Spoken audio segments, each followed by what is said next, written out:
Bonjour, bonjour, bonjour tout le monde. Je suis à Nausicaa. Ici, on voit plein de poissons. Petits, grands, moyennes. Ah, il y a de tout. C'est magnifique ici. Nausicaa, le centre national de la mer, est un centre de découverte de l'environnement marin, ouvert en 1991 à Boulogne-sur-Mer, dans le nord de la France. Il dispose du plus grand aquarium d'Europe qui le classe 5e dans la hiérarchie mondiale. C'est aussi le plus grand centre européen d'élevage de coraux. Xin chào mọi người, chào cô chú và anh chị em. Mình đang ở Thủy Cung, ở nước Pháp các bạn. Ở đây có cái tên gọi là Nausicaa, là trung tâm biển quốc gia. Ở đây á, các bạn có thể khám phá nhiều loại cá khác nhau. Thì ở đây được mở vào năm 1991 ở có cái tên gọi là Boulogne-sur-Mer ở phía bắc của nước Pháp. Ở đây là một cái thủy cung lớn, thiệt là lớn nhất ở châu Âu, được xếp hạng thứ 5 vào bảng xếp hạng trên thế giới. Đây cũng là trung tâm nhân giống san hô lớn nhất ở châu Âu. Thì ở đây mình thấy nó cũng hay, cho nên mình quay lại cho các bạn xem và thư giãn ha. C'est l'heure des poissons de manger. Les gens nous donnent des coquillages ou quelque chose pour les poissons. Regarde les gens à l'intérieur. C'est beau hein? Bây giờ là đến cái giờ nhân viên cho những cái con cá đó ăn những con ốc. Thì người ta để mấy con ốc ở trong cái xô á, xong cái người ta dúi xuống ở dưới cát, rồi mấy con cá nó sẽ moi ở dưới cát đó để tìm mấy con ốc đó và nó ăn đó. Thấy cũng hay ha. Mà mình thấy có nhiều nơi á, người ta mặc đồ á, giống như nàng tiên cá để bơi trong những cái hồ này, thấy cũng hay. Còn ở đây thì nhân viên ở đây thì mặc đồ bảo hộ thôi, chứ không có mặc đồ giống như những nàng tiên cá. Có những nơi á, những cái hồ to như thế này, người ta mặc đồ nàng tiên cá đẹp tuyệt vời. Ở đây thì không có thấy nàng tiên cá, thấy người với cá thôi. Thì đó có cái cô nhân viên, cô đang giải thích cho mọi người nghe là có những cái nhân viên ở bên trong đó đang cho những con cá ăn đó, nhìn thấy đẹp ha.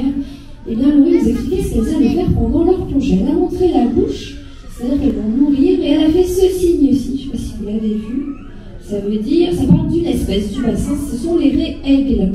Et bien vous voyez les raies aigles, elles sont déjà autour de l'orine, puisqu'elle est en train de les nourrir. Alors, l'orine a plongé avec un seau au fond du bassin. Dans ce seau, il y a des coquillages. Et ce que fait l'orine, la technique de nourrissage qu'elle est en train de faire, ça s'appelle un enrichissement. Donc, ça a pour but de reproduire des comportements naturels chez les animaux, ici chez les raies.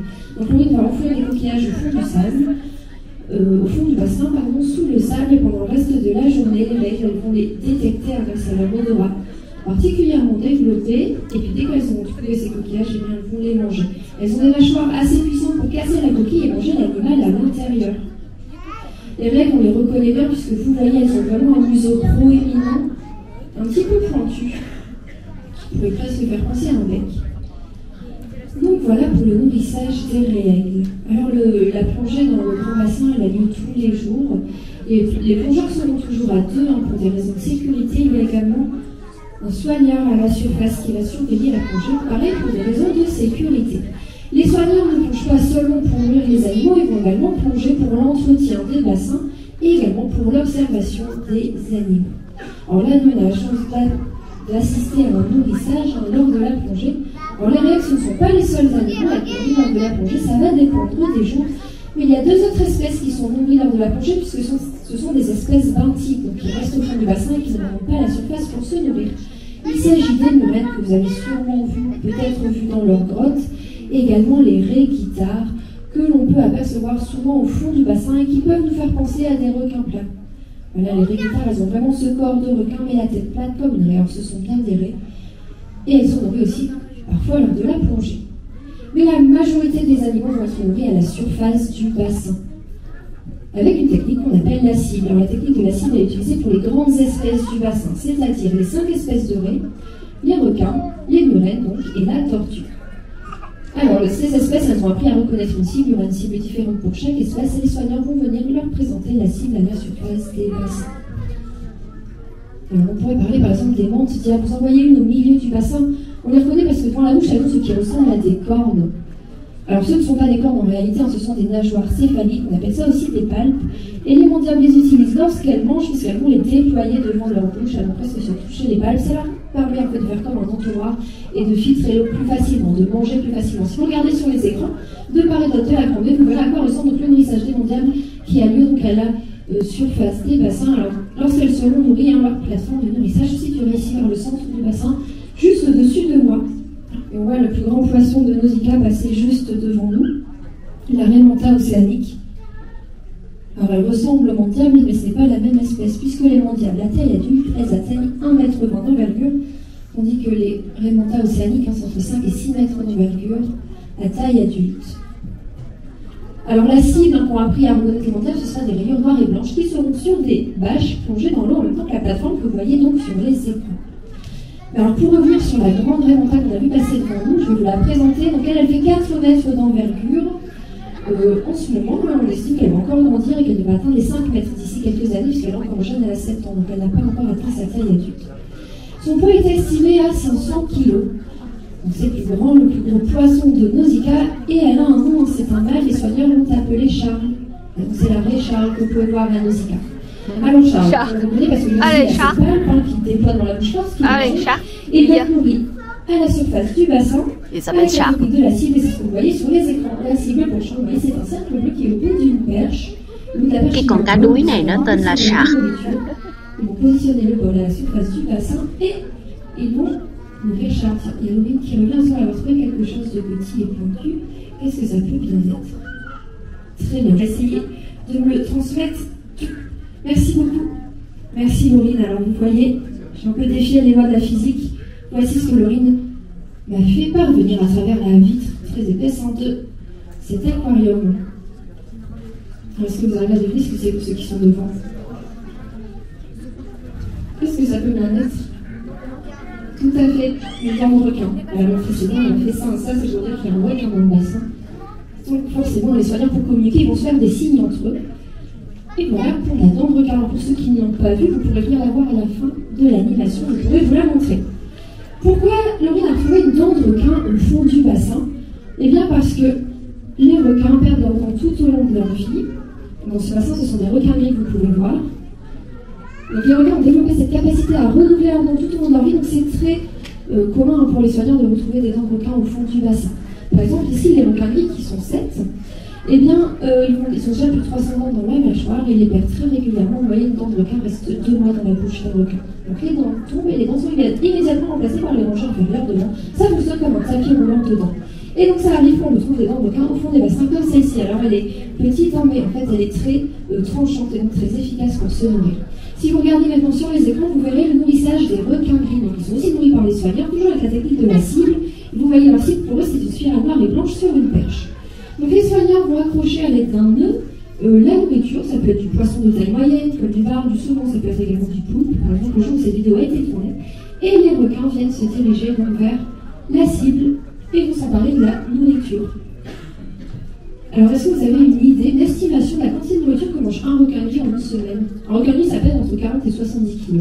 En selon qui veut tenter une estimation. Combien de kilos pour un requin? Oui. En une semaine. 15 kg par semaine? D'accord. Est-ce que d'autres personnes ont d'autres estimations à proposer? Oui. 40 kg, donc l'estimation de son poids, on va dire, par semaine? Oui. 10 kg par semaine.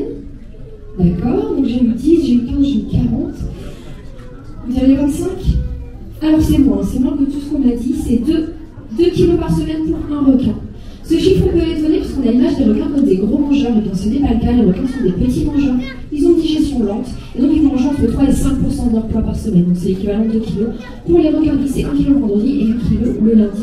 Et c'est suffisant bien sûr pour les requins gris. Alors, on pourrait parler des autres espèces. Vous voyez les raies pastelnaques chantes à taches noires sur la gauche. Elles sont toutes rondes, les raies pastelnaques chantes à taches noires. On a l'impression qu'elles font des vagues avec leurs nageoires. sont également nourris à la surface avec une cible. Et alors pour revenir sur le champ dont je parlais tout à l'heure, j'ai expliqué son régime alimentaire. Lui, il ne mange pas des gros poissons, c'est un animal planctophage en milieu naturel, donc il mange du plancton animal. Ici, ce que les soignants préparent le champ tous les jours, c'est du hachis de crevettes mangé à des jolis poissons. Et donc c'est plus de devant vous. Plus de 10 kg par jour, plus de 70 kg à la fin de la semaine. Et vous revoyez les images sur les écrans du nourrissage de chat. Alors les poissons les plus nombreux dans le bassin, ce sont les poissons de banc. Eux ne sont pas nourris avec une cible, ils sont nourris à la volée. Les soignants vont lancer de la nourriture depuis la surface des bassins et tous les jours ce sera 40 kg distribués pour les poissons de banc. Par exemple, vous voyez un banc de platax qui passe en haut du bassin avec deux rayons noirs sur le côté. On a quelques carantes royales juste en dessous, avec la nageoire un petit peu jaune. Puis par exemple, c'est environ 5000 sardines qui peuplent ce bassin juste devant vous. Et donc les poissons de banc, puisqu'ils n'ont pas tous le même régime alimentaire, n'ont pas tous la même taille, donc les aliments bien sûr seront coupés en différentes tailles, puisque ce sera différents types d'aliments pour que donc, tout le monde y trouve son compte. Alors ce bassin qui est devant vous, toute l'exposition que vous avez pu voir, s'appelle Voyage en haute mer, parle de la haute mer. La haute mer, c'est cette partie des océans très éloignée des côtes, à plus de 370 km des côtes. La haute mer, c'est plus de la moitié de la surface de notre planète, c'est 95% du volume des mers et des océans. Et pour ce bassin musical, c'est inspiré d'un endroit particulier, d'un écosystème que vous voyez sur les écrans, qui se situe dans l'océan Pacifique. À plus de 500 km des côtes de la Colombie, autour de l'île de Malpelo, Nausicaa s'est inspiré de cette île, puisqu'on y trouve une biodiversité très riche, très diversifiée, aujourd'hui protégée. Je vais vous laisser observer le bassin. Si vous avez des questions, n'hésitez pas, je reste quelques instants dans la salle pour y répondre. Je vous souhaite une bonne visite de Nausicaa, une bonne journée et merci beaucoup pour votre attention.